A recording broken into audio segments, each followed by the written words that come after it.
Tune into Sports 360 with Ahmed Hamad. Multan में खेले जा रहे पाकिस्तान और इंग्लैंड की क्रिकेट टीमों के दरमियान पहले क्रिकेट टेस्ट मैच के 5वें दिन इंग्लैंड ने पाकिस्तान को वर्ल्ड रिकॉर्ड शिकस्त दी, जहां एक इनिंग और 147 रन से शिकस्त देकर 3 मैचेस में 1-0 की बढ़तरी हासिल कर ली। वर्ल्ड रिकॉर्ड क्या है? पाकिस्तान ने पहली इनिंग में 500 से ज्यादा रन बनाने के बाद पाकिस्तान की टीम इनिंग्स डिफीट का शिकार हुई। तो ये टेस्ट क्रिकेट की तारीख में पहली मौका है कि किसी एक टीम ने 500 रन बनाए पहली इनिंग में और उसके बावजूद वो इनिंग्स की शिकस्त का सामना करना पड़ा। और साथ साथ और क्या रिकॉर्ड है इस टेस्ट मैच के हवाले से? Pakistan for the first time in history ICC ranking world test championship की रैंकिंग में पाकिस्तान आखिरी नंबर पे चला गया है, 9वें और आखिरी नंबर पे।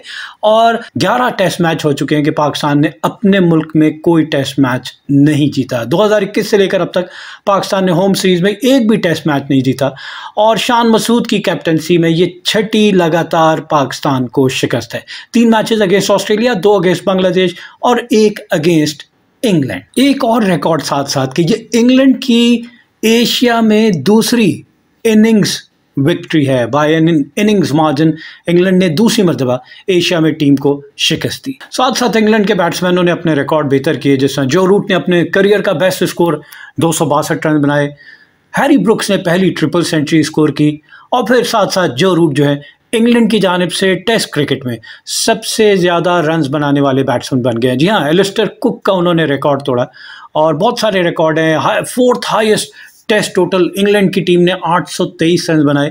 तो बहुत सारे रिकॉर्ड हैं जो इंग्लैंड ने अपने नाम किए।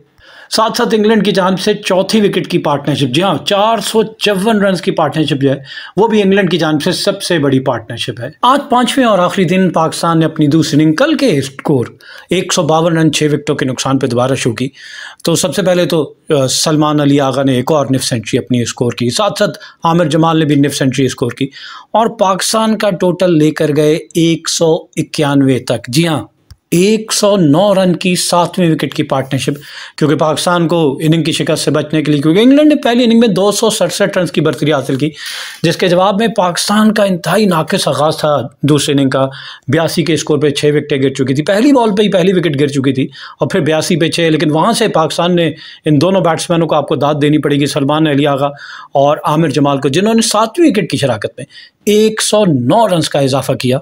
लेकिन जब पाकिस्तान का टोटल 191 पे पहुंचता है तो सलमान अली आगा, जी हाँ LBW आउट होते हैं। फास्ट बॉलर्स को बहुत अच्छा नेगोशिएट कर लिया था, लेकिन स्पिनर्स की एक आर्म बॉल जो है जैक लीच की, वो एंगल के साथ अंदर आई और बैट की लाइन को मिस किया, पैड पे लगा। रिव्यू ज़रूर लिया लेकिन विकेट को क्लिक कर रही थी। तो इस तरह सलमान अली आगा 84 गेंदों पर 7 चौकों की मदद से 75 के स्ट्राइक रेट के साथ 63 रन बनाकर आउट हो गए। उसके बाद से 8वीं विकेट 214 के स्कोर पे 55वें ओवर में शाहीन शाह अफरीदी आते हैं। 14 गेंदों का सामना किया, 1 चौका ज़रूर लगाया, 10 रन बनाए और एक गैर जिम्मेदाराना शॉट, इस शॉट की ज़रूरत ही नहीं थी। आमिर जमाल के साथ विकेट पे स्टे करते हैं। आमिर जमाल प्रॉपर बैट्समैन है, आपको उनको स्टैंड देना है, साथ देना है और अगर वो आउट हो जाते तब आप खेलते। लेकिन जब आमिर जमाल क्रीज पे मौजूद हैं तो आपको जिम्मेदारी का मुजाहरा करना चाहिए था, लेकिन वो बिल्कुल भी नहीं करते हुए नजर। और एक जारियाना शॉट खेलने की कोशिश की और सीधा कॉटन बोल्ड जैक लीच ने एक diving catch on his left ज़बरदस्त पकड़ा। तो इस तरह शाहीन शाह अफरीदी जो हैं वो 10 रन बनाकर आउट हो गए। पाकिस्तान का स्कोर 214 8 विकेटों के नुकसान पर।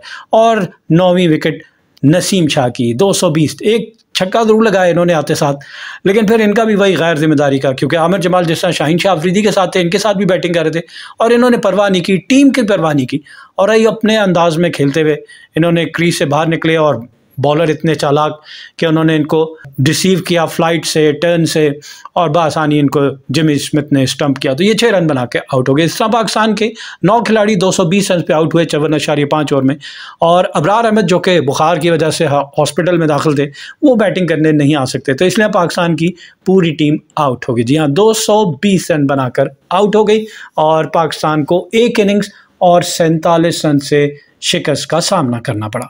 इंग्लैंड की बॉलिंग देखी जाए तो क्रिस वोक्स लकी मैं कहूँगा कि पहली बॉल पे जो विकेट मिली समझ नहीं आई उसमें, बिल्कुल लाइन में आके खेल रहे हैं और हल्की सी मूवमेंट या तो बैट के नीचे से बॉल गुजर गई या साइड से और अब्दुल्ला शफीक को बोल्ड कर दिया। 12 ओवर में 1 मिनट 41 रन दिए और 1 विकेट हासिल की। 3.41 इनकी इकॉनमी।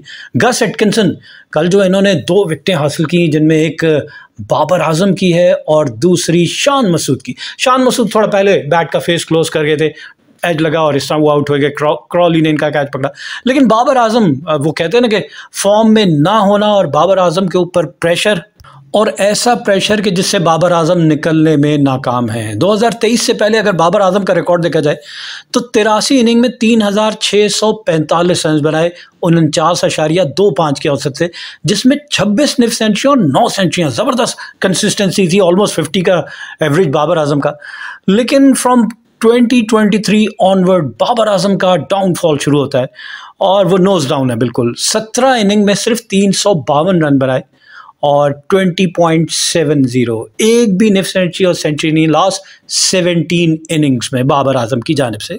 बाबर आजम ने अपने करियर का आगाज़ 2016 में किया तो 10 इनिंग में 291 32 की औसत से। 2017 में 12 इनिंग में 184, डाउन आ गया आपको ग्राफ दोबारा नीचे 16 की एवरेज से। फिर 2018 में थोड़ा बाबर बेहतर हुए, 14 इनिंग में 616 रन बनाए 56 की इनिंग से। लेकिन 2019 में देखा जाए तो उससे भी बेहतर, 11 इनिंग में 616 रन बनाए 68.4 की इनिंग एवरेज से। और 2020 में 6 इनिंग में 338 रन बनाए 67.6 की एवरेज से। ये ग्राफ ऊपर ही है। 2021 में फिर नीचे आता है बाबर आजम का ग्राफ, 13 इनिंग में 416 रन 34.7 की औसत से। 2022 में फिर दोबारा बाबर आजम ने पिक किया और 17 इनिंग में 1184 रन बनाए और कैलेंडर ईयर में 1000 रन भी मुकम्मल किए 69.7 की एवरेज से।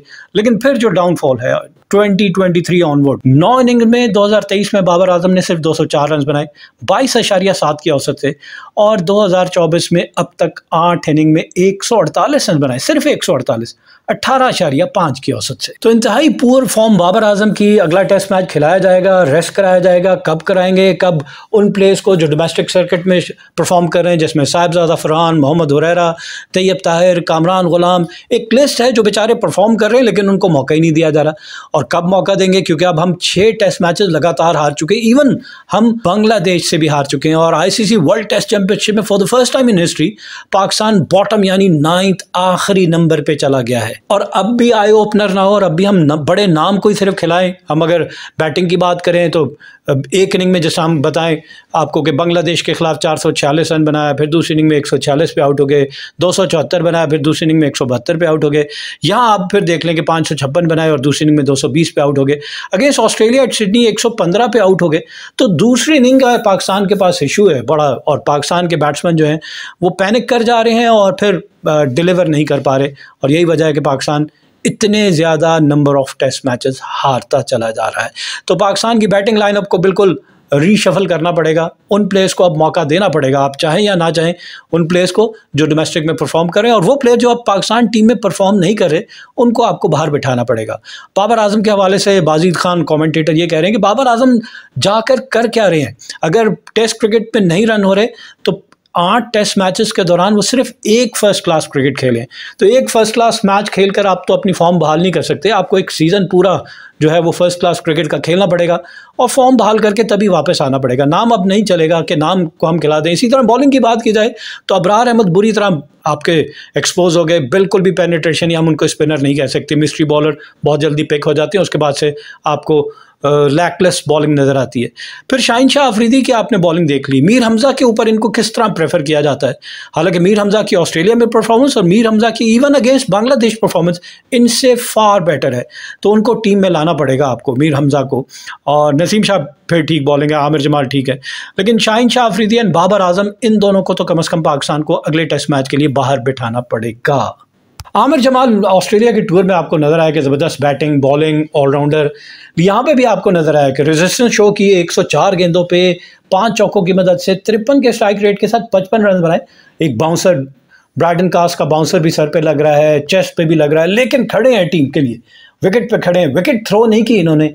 और यही ऐसे ही प्लेयर हमें चाहिए जो विकेट थ्रो ना करें। सरफराज अहमद अभी भी आपके रिजर्व में है, उनको भी खिलाया जा सकता है। स्पिनर की बात की जाए तो नुमान अली को पाकिस्तान टीम में शामिल किया जा सकता है। ये कहकर उनको साइडलाइन पे कर दिया कि जी फिटनेस का इशू है, तो जनाब फिटनेस का इशू नहीं है उनके लिए, अभी वो खेल कर आए हैं। हमने कौन सा उनसे 100 मीटर की स्प्रिंट लगानी है। स्पिनर है, उसने आराम से अपने ओवर्स करने हैं और एक डिसिप्लिन, लाइन और लेंथ को मेंटेन करना है, तो उनके खिलाना पड़ेगा पाकिस्तान को कोई माने या ना माने, जो दो बैट्समैन पाकिस्तान के कंसिस्टेंसी के साथ परफॉर्म कर रहे हैं। एक तो सलमान अली आगा, उन्होंने 15 टेस्ट मैचेस में 1085 रन बना लिए 49.32 के औसत से, और ये उनकी टेस्ट क्रिकेट में 8वीं निफ सेंचुरी, साथ साथ 3 सेंचुरियां भी उन्होंने स्कोर की। और अपनी इस निफ सेंचुरी में जो कि उन्होंने 52 रन बनाए 63 गेंदों पे, 7 चौकों और की मदद से बनाए 82 उनका स्ट्राइक रेट था। एज एन ऑलराउंडर हम कह सकते हैं सलमान अली आगा को 15 मैचेस में 1085 रन के साथ साथ 16 विकेटें भी हासिल की और 132 नॉट आउट इनका बेहतरीन स्कोर है एज ए बैट्समैन। बॉलर्स की पेनिट्रेशन देखी जाए फास्ट बॉलर्स की, तो पाकिस्तान के फास्ट बॉलर्स तो बिल्कुल आपको नहीं नजर आए कहीं पे भी कि एफर्ट करते हुए नहीं नजर आए। अगर हम पाकिस्तान के तीनों फास्ट बॉलर्स के स्पीड कंपैरिजन देखा जाए तो शाहीन शाह अफरीदी की फास्टेस्ट बॉल 138.9, स्लोएस्ट 115, और एवरेज देखी जाए तो 132.4। नसीम शाह आपको कदरे बेहतर नजर आएंगे, 142 fastest, 115 slowest and 134.7 which is 135 इनकी average speed. Then Aamir Jamal 138 fastest, 120 slowest and 130 average speed उनकी। और इसका मुकाबला अगर इंग्लैंड के फास्ट बॉलर से किया जाए तो Chris Woakes 134.4 fastest, 100 slowest, and average speed is 127.5. Braden Carse 147 fastest, 114 slowest, and 138 average speed. Then Gus Atkinson 142.3 fastest, 111.8 slowest, and 133.5 average speed. तो ये वो डिफरेंस है कि हमें एफर्ट करते हुए नज़र आ रहे हैं। बेशक आप इसमें वो कहते हैं कि बहुत ही आसान पिच है और इंग्लैंड के बैट्समैनों ने 823 रन बनाए, 267 रन की बर्तरी ली पहली इनिंग में, क्योंकि पाकिस्तान ने 556 रन बनाए थे। फिर पाकिस्तान ने चौथे दिन खेल के अख्ताम पर 152 रन बनाए 6 विकेटों के नुकसान पर। मजीद 115 रन भी अभी पाकिस्तान को चाहिए थे।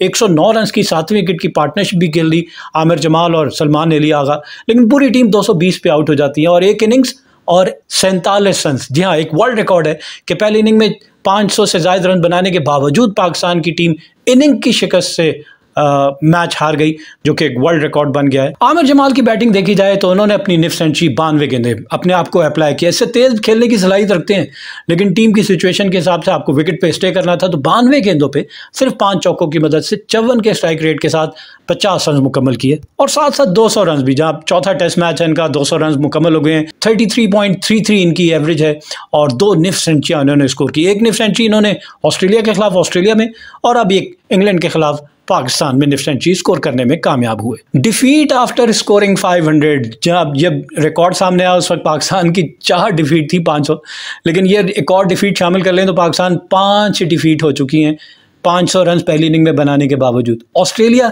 दूसरे नंबर पे है जिसने 3 मरतबा उनको ऐसी शिकस्त हुई कि उन्होंने पहली इनिंग में 500 रन बनाए और उसके बावजूद उन्हें शिकस्त हो गई। बांग्लादेश तीसरे नंबर पे है, 2 मरतबा हुआ। इंग्लैंड के साथ भी 2 मरतबा ऐसा हुआ कि 500 रन पहली इनिंग में बनाए और फिर उसके बाद उसको शिकस्त हुई। न्यूजीलैंड के साथ भी 2 मरतबा हुआ, भारत के साथ सिर्फ 1 मरतबा, साउथ अफ्रीका के साथ भी 1 मरतबा, श्रीलंका भी 1 मरतबा और वेस्ट इंडीज़ भी 1 ही मरतबा। लेकिन इंग्लैंड ने ये तीसरा मौका है कि पहली इनिंग में 500 रन कंसीड करने के बावजूद मैच जीत लिया। पाकिस्तान की दूसरी इनिंग में अगर पार्टनरशिप देखी जाए तो पहली विकेट पे कोई रन नहीं बना, दूसरी विकेट पे 29, तीसरी पे 12, चौथी पे 0, पांचवीं पे 18, छठी पे 23, सातवीं पे 109 बिटवीन आमिर जमाल एंड सलमान अली आगा, आठवीं पे 23, नौवीं पे 6 रन। जी हाँ, ये वो पार्टनरशिप है जो पाकिस्तान के बैट्समैन बना पाए। इंग्लैंड की बॉलिंग देखी जाए तो क्रिस वोक्स 12 ओवर में 1 मेडन 41 रन दिए, 1 विकेट हासिल की, 3.42 इनकी इकॉनमी। गस एटकिंसन 14 ओवर में 2 मेडन 46 रन दिए, 2 विकेट हासिल की, 3.29 इनकी इकॉनमी। शोएब बशीर 6 ओवर में 32 रन दिए, कोई विकेट हासिल नहीं की, 5.33 इनकी इकॉनमी। ब्रायडन कास 16 ओवर में 1 मेडन 66 रन दिए और 2 विकेट हासिल की, 4.12 इनकी इकॉनमी। और Jack Leach less than 7 overs 6.5 overs 1 maiden 30 run and 4 wicket, 4.39 इनकी economy. Fall of wicket Pakistan की 0 पे पहली विकेट, 29 पे दूसरी, 41 पे तीसरी, 41 पे चौथी, 59 पे पांचवी और 82 पे छठी। उसके बाद से 109 रन की पार्टनरशिप। तो पाकिस्तान की 7 विकेट 191 पे, 8वीं 214 और 9वीं 220। 10वीं विकेट इसलिए नहीं है कि अबरार अहमद जो हैं वो बीमार होने की वजह से मैच में नहीं आ सके। हैरी ब्रुक्स के जो रिकॉर्ड है top scorer in test cricket, Pakistan के खिलाफ उन्होंने 317, ये उनका हाईएस्ट स्कोर है।